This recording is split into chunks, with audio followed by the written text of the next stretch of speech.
স্বজন হারানোর ব্যথা আমার থেকে বেশি আর কে বুঝে। অবৈধভাবে কিছু বাংলাদেশিরা ভারতে ঢুকে পড়েছে। অবৈধভাবে আওয়ামী লীগের নেতারা বর্তমানে ভারতে আছে। তাদেরকে তাড়াতাড়ি বের করে দিলেই ভালো। তাদেরকে কাঠগড়ায় না দাঁড়ানো পর্যন্ত আমার বাবার আত্মা শান্তি পাবে না। আপনারা সাহায্য করেছেন, পাশে দাঁড়িয়েছেন, আশ্রয় দিয়েছেন। আপনাদের কারণে আজকে আমরা এই মঞ্চে দাঁড়াতে পেরেছি। হয়তো আপনাদের সামনে যে কথাটা বলতে যাচ্ছি আপনারা অনেকবার শুনেছেন। স্বজন হারানোর ব্যথা আমার থেকে বেশি আর কে বুঝে।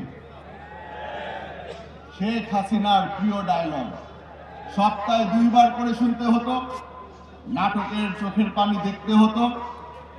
চেষ্টা করতো উনি বাংলাদেশের মানুষকে নরম করার। তবে আমরা এই নাটক অনেকবার দেখেছি, চিনে ফেলেছি তাকে। বাস্তবতা হচ্ছে টিভির পর্দায় এসে সে এই নাটক করত, ঘরে গিয়ে ঠান্ডা মাথায়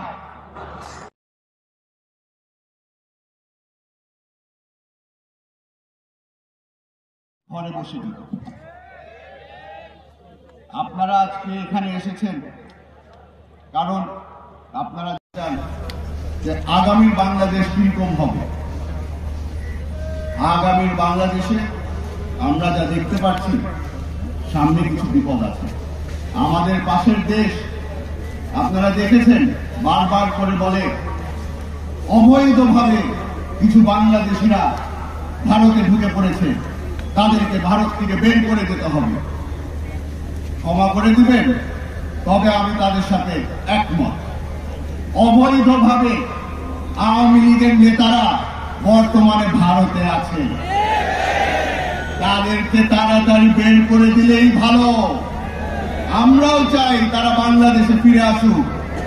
তাদেরকে কাঠগড়ায় না দাঁড়ানো পর্যন্ত আমার বাবার আত্মা শান্তি পাবে না।